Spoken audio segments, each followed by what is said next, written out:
قرآن کی آیات خود قرآن کہتا ہے دو قسم کی ہیں. کچھ تو ہیں محکم آیات، منہ آیات محکمات، سورہ آل عمران کے اندر اللہ کریم نے فرمایا جی محکم آیات ہیں، ہن ام الکتاب، وہ ہیں کتاب کی اصل. اور محکم سے مراد ہر وہ آیت ہے جس کا مفہوم سب کی سمجھ میں آ جاتا ہے. وَأُخَرُ متشابہات، کچھ دوسری قسم کی جو آیات ہیں وہ متشابہ ہیں، اور متشابہ وہ ہے جس کے اندر کئی مفاہیم نکل سکتے ہیں، ایک مفہوم نہیں ہوتا، صحیح. کئی مفاہیم نکل سکتے ہیں. ٹھیک ہے. اور وہ متشابہ آیات جو ہیں اس کا مقصد کیا ہے اللہ کے نازل کرنے کا، وہ مختلف جگہوں پہ مختلف مقاصد ہیں. بعض اوقات ہماری سمجھ میں مقصد آتا ہے، بعض اوقات ہماری سمجھ میں نہیں آتا. لہٰذا جیسے حروف مقطعات ہیں، جی ہم کہہ دیتے ہیں کہ اس کا مطلب اللہ کریم جانتا ہے، صحیح. نازل کیوں فرمایا ہے یہ وہ جانتا ہے. ٹھیک. لہٰذا اس کے علاوہ جتنی بھی چیزیں ہیں متشابہات، اس میں سے ظاہر ہے مختلف مفاہیم نکل رہے ہیں نا. جی تو جب مختلف مفاہیم میں سے آپ کسی ایک مفہوم کا تعین کر دیتے ہیں، صحیح. دیٹ از فکسڈ، اس کو کہتے ہیں تعویل. صحیح. ویسے تو تعویل کا معنی ہوتا ہے اصل چیز، ٹھیک. اصل حقیقت. لیکن علمی اصطلاح میں کسی بھی چیز سے جب ایک سے زیادہ مفاہیم نکل رہے ہوں تو آپ کسی دلیل کی بنیاد پر کسی ایک مفہوم کو فکس کر دیں، اس کو تعویل کہتے ہیں. ٹھیک. وہ بے دلیل نہیں ہوتا، ہوتا دلیل کی بنیاد پر. ٹھیک ہے. لیکن آپ کہتے ہیں اس کا یہی مفہوم. صحیح. یہ قرآن نے منع کیا ہے. متشابہات کے بارے میں یہ بات منع کی. صحیح. آپ یہ تو کہہ سکتے ہیں اس کا مفہوم یہ بھی ہو سکتا ہے، یہ بھی ہو سکتا ہے. آپ یہ نہیں کر سکتے یہی مفہوم ہے. اس کے بارے میں قرآن نے کہا ہے کہ وَأُخَرُ مُتَشَابِهَاتٌ فَأَمَّا الَّذِينَ فِي قُلُوبِهِمْ زَيْغٌ، جن کے دلوں میں ٹیڑھ اور کجی ہے، وہ فَيَتَّبِعُونَ مَا تَشَابَهَ مِنْهُ ابْتِغَاءَ الْفِتْنَةِ وَابْتِغَاءَ تَأْوِيلِهِ، وہ پھر ان آیات کے پیچھے دوڑتے ہیں جو متشابہ آیات، صحیح. فتنہ پھیلانے کے لیے، اور یہ چاہتے ہوئے کہ ہم اس کی اصل حقیقت میں جانتا ہوں. صحیح. یہ کہنا کہ میں بتاتا ہوں آپ کو، یہ فتنہ، یہ ان کے دلوں میں، جن میں دلوں میں ٹیڑھ ہوتی. بالکل ٹھیک. رسوخ فی الراسخون فی العلم، قرآن کہتا ہے کہ جو علم میں پختگی رکھتے ہیں نا، وہ کہتے ہیں کل من عند ربنا، یہ سب ہمارے رب کی طرف سے ہے، زبردست. آمنا بھی، ہم اس پر ایمان رکھتے ہیں. بالکل ٹھیک. اب یہ ہیں دو مختلف موڈز یا دو مختلف منہج سمجھنے کے لیے. ٹھیک. اب رہ گئی بات کہ اس کو کیسے سمجھا جا سکتا ہے. اس کو سمجھنے کے لیے دیکھیں دو تین چیزیں ہیں جو پری ریکوزٹس. آپ جب بھی قرآن ایک اللہ کی ایسی کتاب ہے کہ آپ جب تک نیت نہ کریں نا کہ میں اس کو پڑھنا ہے کس مقصد کے لیے، اس وقت تک قرآن سے آپ کو ہدایت نہیں ملتی. نیت ہدایت ضروری ہے. اچھا. مثلاً آپ قرآن سے یہ کہیں کہ میں قرآن سے علم لینا چاہتا ہوں، ہو سکتا ہے قرآن آپ کو علم دے دے، ہدایت نہ دے. آپ کہیں میں قرآن سے ثواب لینا چاہتا ہوں، ہو سکتا ہے ثواب مل جائے، آپ کو ہدایت نہ ملے. زبردست. ہو سکتا ہے آپ کہیں کہ میں قرآن سے شفا لینا چاہتا ہوں، ہو سکتا ہے یہ شفا دے دے، ہدایت نہ دے. اس کی وجہ ہے، اس کی وجہ یہ ہے کہ اللہ کریم نے اپنی صفت یہ بیان فرمائی ہے کہ انا عند ظن عبدی بی، صحیح. میں اپنے بندے کے ساتھ اپنے اس کے گمان کے مطابق معاملہ کرتا ہوں. بالکل صحیح. اب کوئی شخص اللہ کے بارے میں گمان کرتا ہو کہ اللہ تعالیٰ میری نہیں سنتا، اب حالانکہ اللہ سنتا ہے، جی تو اللہ تعالیٰ اس کی نہیں سنتا جی. جس نے گمان یہ کیا کہ اللہ میری نہیں سنتا. صحیح. اور جس نے اللہ کے بارے میں گمان کیا کہ اللہ میری سنتا ہے، تو اس کا خیال، اس کا اجیب دعوت الداعی، اس کا اعلان ہے، صحیح. اجیب دعوت الداعی اذا دعان، میں تو ہر شخص کی پکارنے والے کی پکار صرف سنتا نہیں، جواب بھی دیتا ہوں. صحیح. لہذا اس کا مطلب یہ ہے کہ جو ناقدرہ ہوتا ہے، جو اللہ تعالیٰ کے بارے میں گمان لمیٹڈ رکھتا ہے، اس کے ساتھ اللہ تعالیٰ بھی لمیٹڈ سلوک کرتا ہے. صحیح. اور جو علی کل شیء قدیر سمجھ کے اللہ تعالیٰ کے ساتھ گمان کرتا ہے، تو اللہ تعالیٰ علی کل شیء قدیر. صحیح.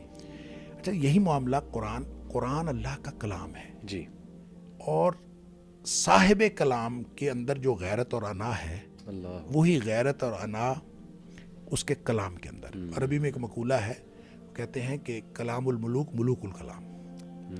جو بادشاہوں کی بات ہوتی ہے نا، سبحان وہ باتوں کی بادشاہ ہوتی ہے. اللہ اکبر. اور یہ کائنات کے شہنشاہ کا کلام ہے.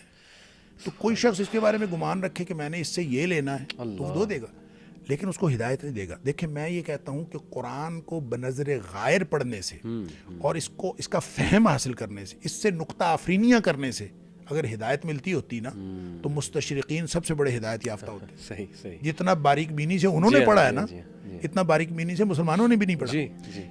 لیکن نیت ان کی کیا تھی؟ ان کی نیت تھی غلطیاں نکالنا. Exceptions are always their.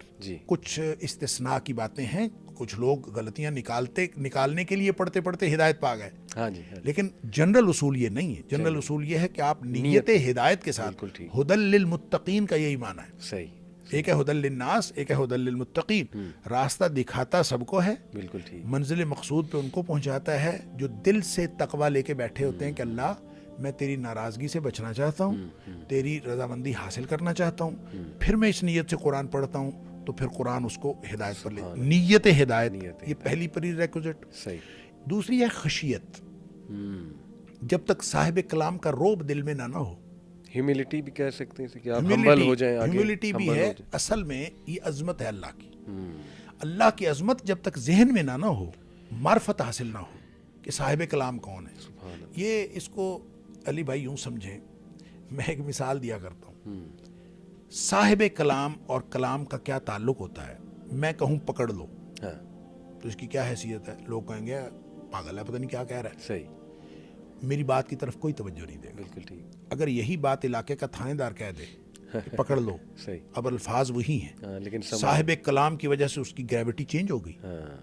اب اگر یہی بات ملک کا وزیر اعظم کہہ دے, ٹھیک ہے جی, تو تھلی مچ جائے گی, بریکنگ نیوز ہوگی. تو کلام کا تعلق صاحب کلام سے ہوتا ہے.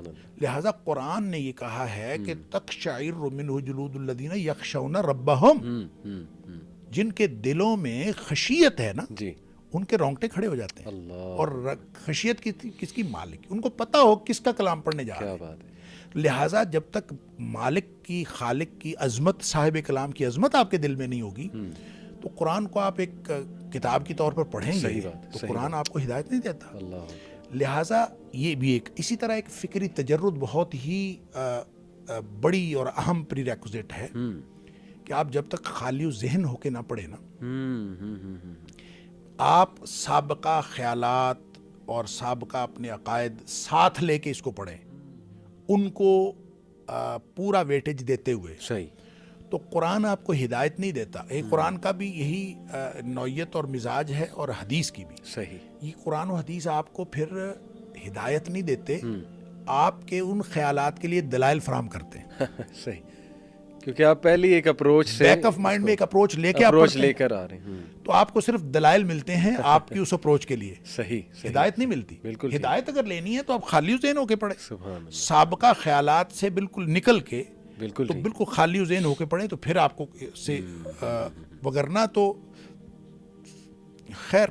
وہ جو اس کے اوپر اقبال نے بھی بہت بات کی ہے کہ جب تک یہ لا اور اللہ کا جو تعلق ہے نا, لا اور اللہ کا, تو وہ کہتے ہیں کہ ہم ایک جب تک جو وہ مادہ جو انسان کے اندر برے خیالات اور آلودہ خیالات, ایک زمین میں آپ نے کاشتکاری کرنی ہے, جب تک اس میں سے جڑی بوٹیاں نہیں نکال لیں گے اس میں کبھی اچھی فصل نہیں ہو سکتی. بالکل صحیح.